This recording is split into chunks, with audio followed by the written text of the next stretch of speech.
I can never overstate that governance is absolutely an important job, and the people in positions of governance must be qualified and demonstrably capable, competent people.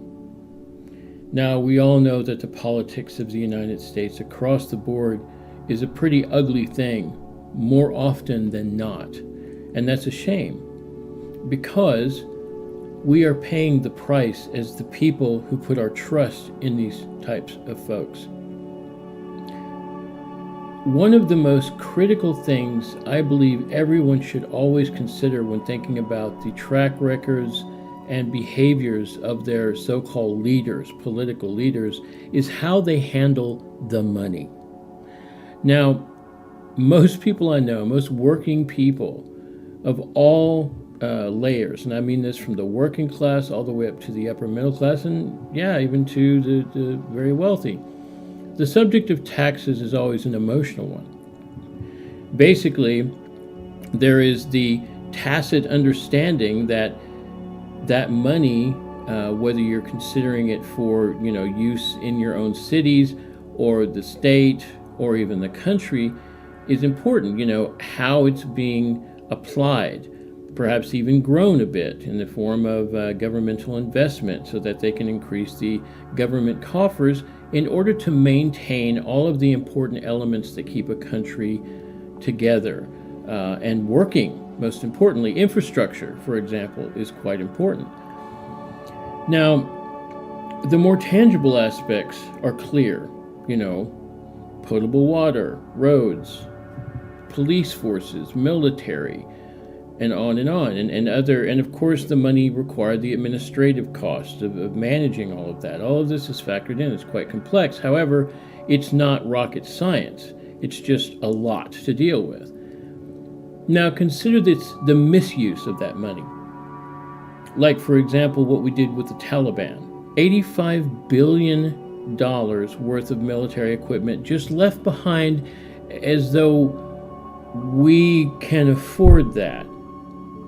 And one of the problems I find with the Democrats in particular is their mishandling of money. I'm not saying Republicans are not culpable in doing that as well, but the Democrats have gone above and beyond with regards to their level of corruption, graft, grift, whatever you can think of, just corruption, bribery. And I'll give you one example that just came into my attention a couple of days ago, and that's the idea that in San Francisco, Nancy Pelosi's area, where she's from, and is literally trying to come up, they're basically offering to pay people not to shoot each other.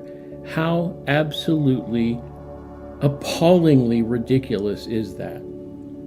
Now, one thing I've come to know is I've become more aware of politics and the types of politics that are played. The Democrats, they don't do anything without some sort of underlying sinister purpose. And yes, I said sinister.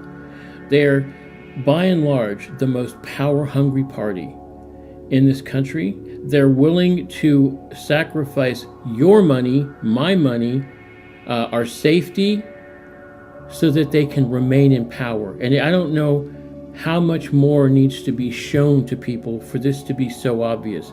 It's not an attempt at dealing with crime. It's basically a subtle, underhanded form of bribery. In this case, we're talking California.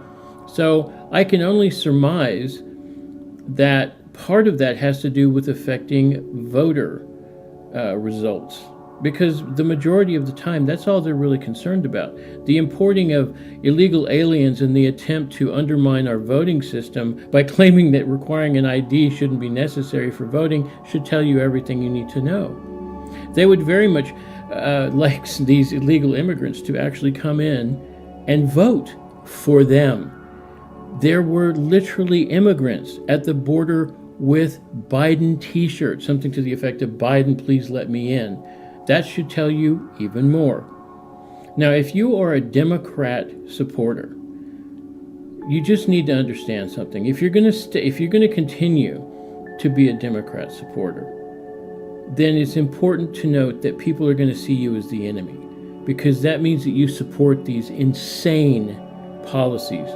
You support bribery using our own tax dollars to ensure a single party majority in Washington, D.C.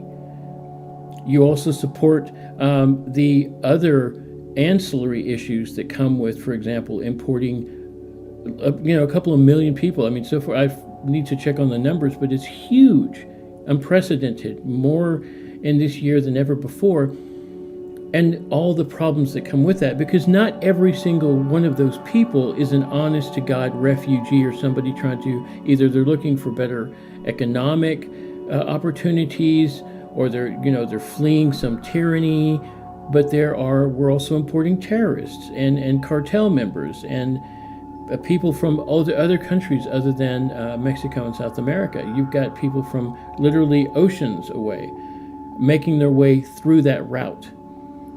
So you just need to know that the more and more we continue to vote in Democrats who have shown that they are nothing but a bunch of corrupt individuals who only care about their own power, then you get what you deserve. But unfortunately, those of us who are rational people and care about governance, we're going to fight you on this.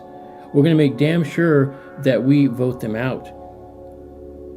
And there's really no other finer way to put that. I mean, we need to restore the stability of America.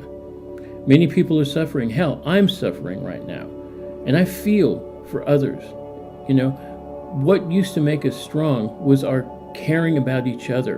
And when we allow these things to happen, rampant crime, the rise of terrorist organizations like BLM and Antifa, and just let them go unchecked, no accountability, to allow our senior members in the Joint Chiefs to get away with quite literally murder, not to mention that our senior politicos, the President of the United States, Vice President Harris, they're the most incompetent and corrupt individuals we've ever had in the White House, not to mention all the people that they've placed, all of them left-leaning.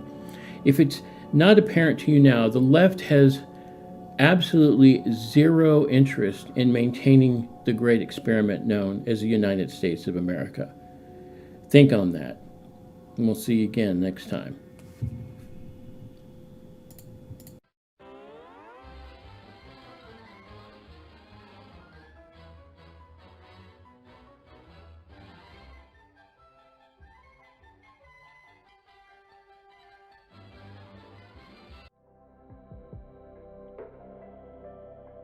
Thank you so much for watching The Lost Fathers. You don't have to be a dad to join the channel, as the content is for everyone interested in these types of topics. We'd love to have you as part of the community, so please subscribe here on YouTube and join us on locals.com for direct engagement. Please share with others who might enjoy it as well, as these are important topics.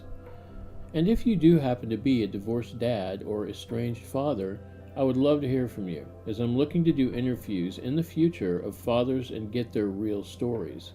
Let the truth be known. In the meantime, do me a solid and hit that subscribe button. It costs nothing and helps grow this channel. Click the like button and the bell notification, along with any feedback in the comments section below. And finally, links for social media, Patreon, and PayPal are in the description box.